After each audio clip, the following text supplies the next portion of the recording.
Next article is the line y is equal to mx plus c will touch the circle x square plus y square equal to a square if c square is equal to a square bracket में 1 plus m square.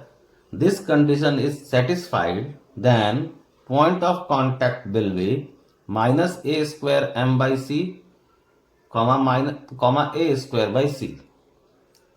इस कह रहा है कि अगर ये line जो y is equal to M x plus C form का है, वो एक सर्कल जिसका सेंटर ओरिजिन है, रेडियस a है, यानी X square plus Y square equal to A square form का है, अगर इस फॉर्म का line y is equal to M x plus C form का line X square plus Y square equal to A square form के circle को touch करेगा, तो सी square equal to A square bracket में 1 प्लस एम स्क्वायर होगा, और ये line जहां पर टच करेगा उसका पॉइंट ऑफ कांटेक्ट जो होगा वो minus a square m by c comma a square by c होगा. तो हम लोग जो पहला रिजल्ट है, ये रिजल्ट, इसको तो हम लोग दो तरीके से प्रूव कर सकते हैं, लेकिन इसको फाइंड आउट करने के लिए हमारे पास एक तरीका है जो अलग है, उससे भी ये प्रूफ होगा. तो पहले इसको प्रूव करने का पहला तरीका तो ये है कि अगर ये लाइन इसको टच करेगा तो सर्कल के सेंटर से जो डिस्टेंस होगा इस लाइन का परपेंडिकुलर डिस्टेंस और रेडियस के बराबर होगा. तो सेंटर से, और जो सेंटर ओरिजिन है, ओरिजिन से इसका परपेंडिकुलर डिस्टेंस अगर हम निकालने जाए तो ये minus c by under root 1 plus m square होगा. This should be equal to a. दोनों तरफ स्क्वायरिंग कर दो, ये रिजल्ट प्रूफ. लेकिन इसको फाइंड आउट करना है तो हमें एक अलग मेथड लगाना होगा. जैसे कि मान लो लाइन, ये लाइन है, मान लेते हैं y is equal to M x plus c. तीन अलग अलग कंडीशन के लिए हम पहले एक्सप्लेन कर दें. और ये सर्कल है x square plus Y square equal to A square. तो तीन अलग अलग कंडीशन के लिए देखो, अगर ये लाइन इसको इंटरसेक्ट करेगा तो दो पॉइंट ऑफ इंटरसेक्शन मिलेगा. अगर टच करेगा तो केवल और केवल एक ही पॉइंट ऑफ कांटेक्ट मिलेगा, और अगर ना टच किया ना कट किया तो हमको रियल सॉल्यूशन नहीं मिलेगा जब हम इस इक्वेशन और इस इक्वेशन को सॉल्व करेंगे. तो हम इसको और इसको सॉल्व करते हैं. तो सॉल्व करेंगे तो क्या करेंगे, यहाँ से y की जगह एम एक्स प्लस सी इसमें पुट करेंगे. सो यहाँ हमने पुट किया y की जगह एम एक्स प्लस सी. दिख रहा है? तो हमको एक x में क्वाड्रेटिक मिलेगा. दिख रहा है? X square 1 plus m square x square plus 2m c x plus c square minus a square equal to 0. अब चूंकि ये लाइन इसको टच कर रहा है तो आगे की हम डिस्कशन इस पर लेके जा रहे हैं. देखिएगा, तो हम पहले क्या किए, x सॉल्व किए. तो सॉल्व करते हैं जैसे minus b plus minus root under d by 2a. तो ये सिंप्लीफाई होकर के मिला. तो अगर ये लाइन इसको टच करेगा तो इसका सिर्फ एक ही सॉल्यूशन मिलेगा, एक ही x मिलेगा. तो ये d should be equal to 0. Clear है? तो अगर लाइन टच कर रहा है तो ये कंडीशन आएगा, d should be equal to 0. अगर टच कर रहा है तो, अगर इंटरसेक्ट करता रहता तो क्या होता, this should be greater than 0. तो ग्रेटर देन 0 में क्या रहता, यहाँ पर a square 1 plus m square greater than c square होता. और ना ही टच करता ना ही इंटरसेक्ट करता तो इमेजिनरी रूट मिलता. तो d should be less than equal to less than 0. तो लेस देन 0 में यहाँ लेस देन का साइन आता, तो आता a square 1 plus m square less than c square. चलिए, लेकिन हम लोगों को डिस्कस करना है कि जब लाइन इसको टच करे तो टच करेगा तो एक ही रूट देगा, और एक रूट देगा तो हमारा डी 0 होना चाहिए. तो ये कंडीशन हमारा प्रूफ हो गया, c square equal to A square 1 plus m square. और यहाँ क्या मिला, ये रूट देखो, एक्स मिल जाएगा m c by 1 plus m square minus sign के साथ. M square 1 plus m square को हम क्या लिख सकते हैं from this result, c square by a square. So ये सिंप्लीफाई होकर देगा minus a square m by c. Clear है? ये हुआ तुम्हारा पॉइंट ऑफ कांटेक्ट का एक्स कोऑर्डिनेट. अब इसको यहां पुट कर दो तो वाई कोऑर्डिनेट मिल जाएगा. तो एक्स को यहां पुट किया तो दिया minus a square m by c. So it is c square minus a square m square. और यहां से c square minus a square m square हो जाएगा a square. So a square by c is the y coordinate. Clear है? So equation of tangent क्या हो जाएगा, अगर इस लाइन को, अगर सर्कल को एक्स जिसका फॉर्म जिस सर्कल का form x square plus Y square equal to A square का है, अगर उसको कोई लाइन, अगर उस पर हमको एक जनरल इक्वेशन ऑफ टेंजेंट लिखना है तो हम क्या लिखेंगे, उस पर जो जनरल इक्वेशन ऑफ टेंजेंट का इक्वेशन होगा वो होगा in slope form, y is equal to M x plus minus a 1 plus m square under root. Clear? Now next है कि the locus of point of intersection of two perpendicular tangents of a circle is called director circle. दो perpendicular tangents, बहुत सा होगा, दो perpendicular tangents, ये perpendicular मान लो है, ये भी परपेंडिकुलर है, तो इन पॉइंट्स को अगर हम मिलाते हैं, यानी ये पॉइंट्स जो होगा point of intersection of perpendicular tangent, ये जिस पाथ पे मूव करेगा वो एक सर्कुलर पाथ होता है और उसको हम डायरेक्टर सर्कल कहते हैं। यानी locus of point of intersection of perpendicular tangent is called director circle, और उसका इक्वेशन होता है x square plus Y square equal to 2a square. इसको काफी इजीली हम लोग प्रूफ कर सकते हैं, इसको हम प्रूफ ही कर देते हैं। देखिए, हम ले लेते हैं सर्कल का equation x square plus Y square equal to A square. हम दो परपेंडिकुलर टेंजेंट्स ड्रॉ कर दिए, इसी का लोकस चाहिए 90 डिग्री है, इसको हम h कॉमा के मान दिया। तो equation of any tangent on this circle can be written as y equal to M x plus minus a 1 plus m square, और ये h कॉमा के से पास करेगा, so k m h plus minus 1 plus m square.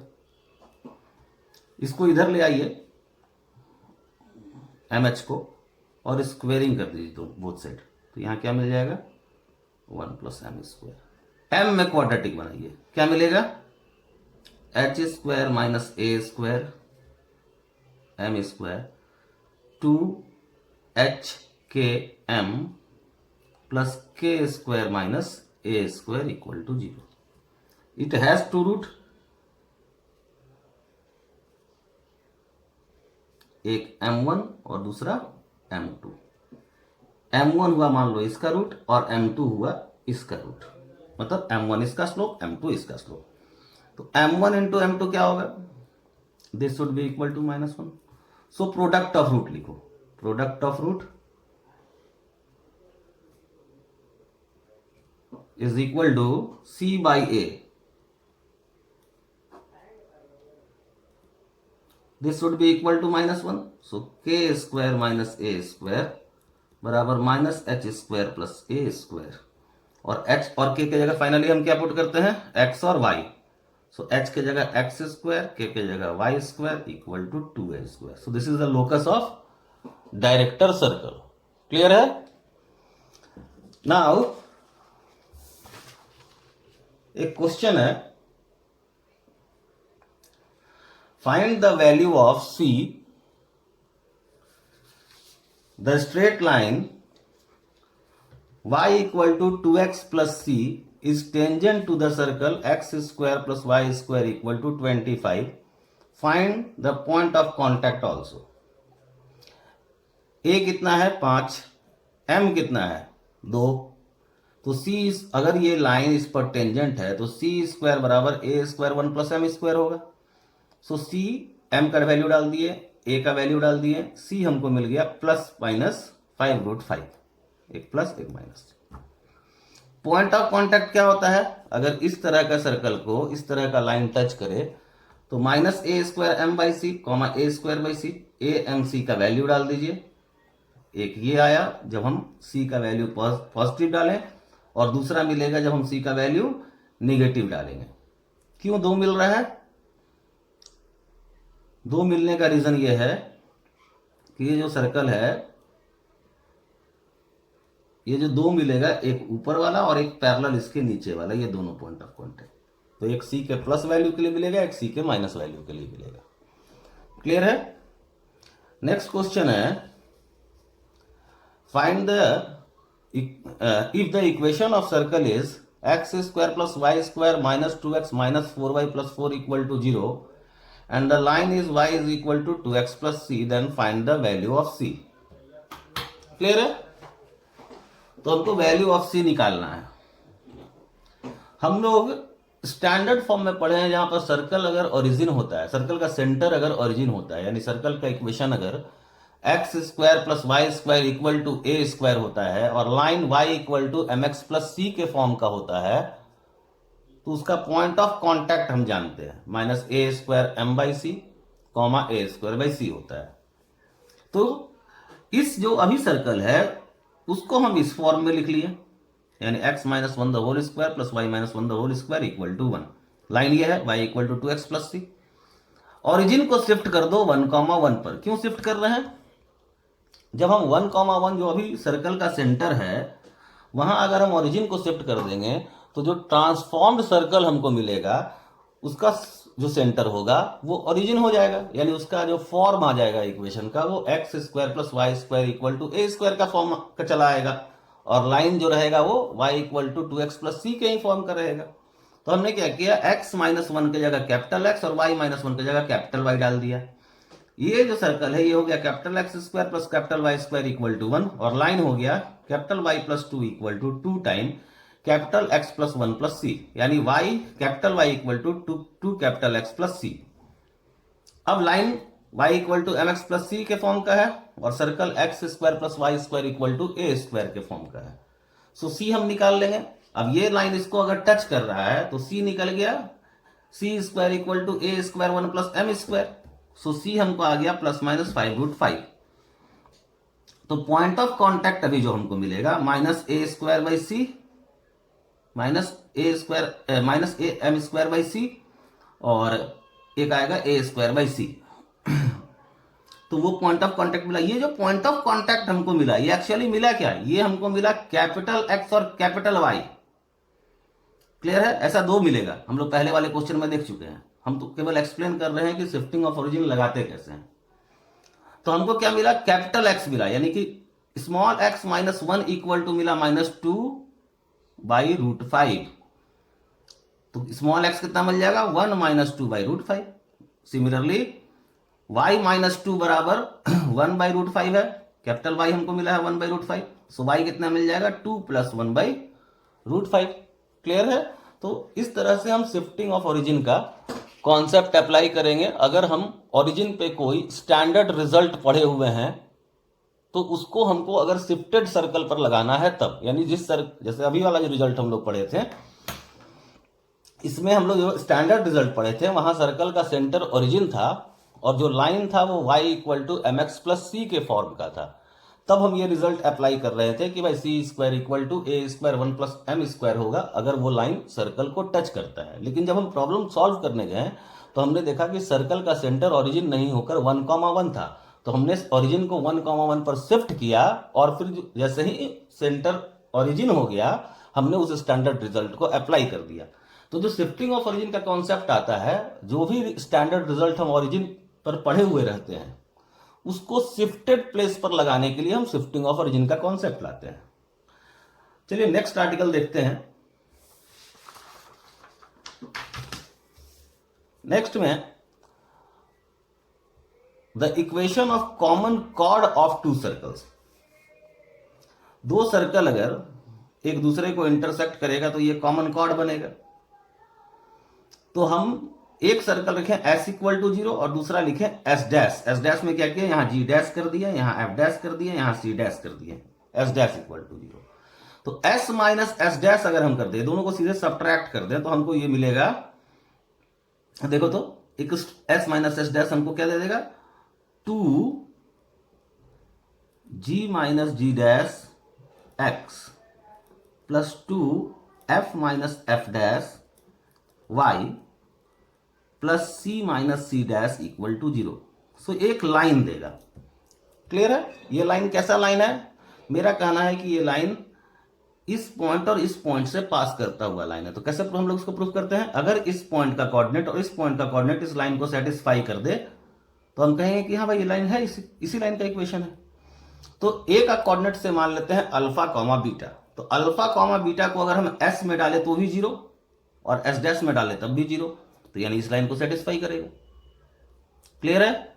Similarly B point का coordinate मान लेते हैं हम कुछ भी से से अल्फा 1 कॉमा बीटा 1, तो अल्फा 1 कॉमा बीटा 1 एस में डालोगे तब भी जीरो, एस डैश में डालोगे तब भी जीरो, तो एस माइनस एस डैश में भी डालोगे तो जीरो।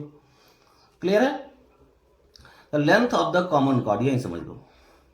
तो लेंथ ऑफ कॉमन कॉर्ड क्या होगा, कैसे निकालेंगे? तो यहां सेंटर से जब हम कॉर्ड पर परपेंडिकुलर डालेंगे तो इसको बाइसेक्ट कर देगा, ये रेडियस पता होगा हमको, और यहां सेंटर का कोऑर्डिनेट पता होगा, लाइन का इक्वेशन हमको पता है, तो परपेंडिकुलर डिस्टेंस से हम ये निकाल लेंगे। दिख रहा है? एस, इस लाइन का इक्वेशन हमको पता है ना, S minus S dash equal to zero. तो यहां से अगर हम सेंटर, अगर हमको इसका पता है एस का, क्योंकि एस का इक्वेशन पता है तो सेंटर पता है, रेडियस पता है, तो ये हमको पता है रेडियस, सेंटर पता था तो परपेंडिकुलर डिस्टेंस निकाल दिए, बस ये पता हो गया। ये पता है तो पाइथागोरस लगा दो, बस ये निकल जाएगा, उसी का 2 टाइम कर देंगे तो length of the common chord निकल जाएगा। ये तो हुआ जब एस माइनस एस डैश, जब दो सर्कल एक दूसरे को इंटरसेक्ट किया तो ये इक्वेशन हुआ कॉमन कॉर्ड का। लेकिन अगर दो सर्कल एक दूसरे को एक्सटर्नली या इंटरनली टच करे, एक्सटर्नली या इंटरनली भी टच करे, ऐसा,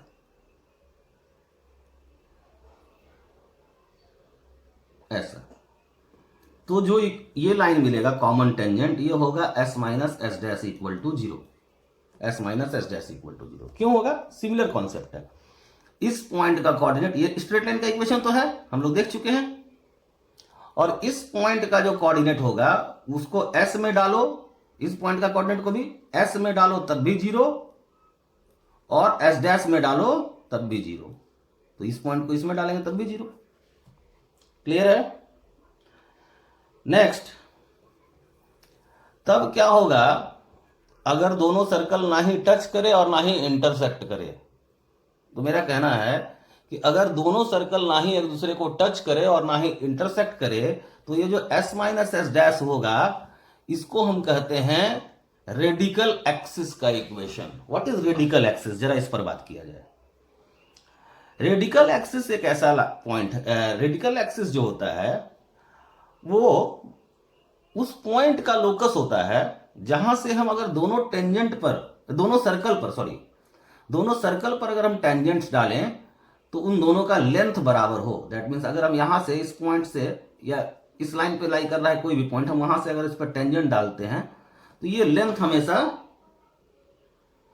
बराबर रहे, ये लेंथ हमेशा बराबर रहे, तो हम कहेंगे कि जो मूव कर रहा है जिस लाइन पर, ये रेडिकल एक्सिस है, और यही S minus S dash equal to zero. Proof काफी आसान है इसका। L1 क्या होगा? अगर L1 बराबर L2 है, अगर L1 बराबर L2 है तो इसका मतलब रूट अंडर S1 बराबर रूट अंडर S2 है, यानी S dash root under S equal to root under S dash है। समझ रहे हैं ना? यहां से लेते हम टेंजेंट क्या लिखते हैं, अंडर रूट, ये जो पॉइंट का कोऑर्डिनेट h कॉमा के है वही डालोगे इसमें, सर्कल के इक्वेशन में अंडर रूट कर दोगे, यही h कॉमा के इस सर्कल के इक्वेशन में डाल के अंडर रूट कर दोगे, तो ये s आएगा और ये s डैश आएगा, स्क्वायर करके सब्ट्रैक्ट कर दो, s minus S dash equal to zero. Clear है? So radical axis of the two circle is a line from any point of which tangent drawn to the two circles are equal in length.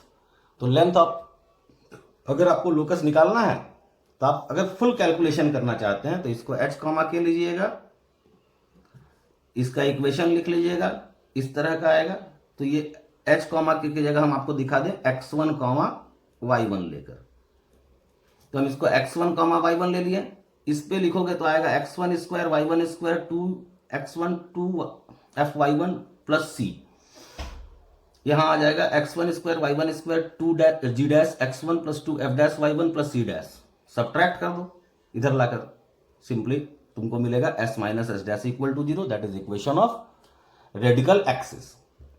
Now radical axis के साथ तीन चीज जुड़ा हुआ है, वो थोड़ा हम एक्सप्लेन कर दें। Common chord as a segment of the radical axis, ये जो कॉमन कॉर्ड होता है ये रेडिकल एक्सिस का ही एक सेगमेंट है, first thing. Second thing, the line joining centre of the two circle is perpendicular to the radical axis. आप आराम से प्रूव भी कर सकते हैं, इसका कोऑर्डिनेट आपको पता है, इसके सेंटर का, इसके सेंटर का पता है, इसका स्लोप निकाल लीजिए। और इस लाइन का equation s minus S dash equal to 0 है, इसका स्लोप निकालिए, दोनों का प्रोडक्ट लीजिएगा, -1 दे देगा, यानी परपेंडिकुलर होगा। क्लियर है? Third, radical axis of the 3 system of circle are concurrent. कैसे होता है? मान लो ये s इक्वल टू 0 है, ये s डैश इक्वल टू 0 है, ये s double dash equal to 0 है। तो हम क्या करेंगे, पहला इन दोनों का लिखेंगे s minus S dash equal to 0, इसका इक्वेशन, इसका इक्वेशन लिखेंगे s dash minus S double dash equal to 0, और इसका इक्वेशन s double dash minus S equal to 0। तीनों को ऐड कर दो तो लीनियर कॉम्बिनेशन जो सम दे रहा है वो 0 दे रहा है। तो अगर लैम्डा मतलब k1 L1 plus k2 L2 plus k3 L3 equal to 0 होता है, तो L1 L2 L3 for any combination of k1 k2 k3, तो L1 L2 L3 क्या होता है? कंकरेंट होता है। पढ़े हैं? फॉर एनी कॉम्बिनेशन अगर हम k1 L1 plus k2 L2 plus k3 L3 equal to 0 होता है for any combination of k1 k2 k3, तो L1 L2 L3 कंकरेंट होता है। तो यहाँ k1 k2 k3 क्या हो जा रहा है? 1, तभी ना दिस, ये तीनों को जोड़ रहे हैं तो सीधे 0 आ जा रहा है, यानी कि ये तीनों लाइन जो है वो कंकरेंट है। क्लियर है? Thank you.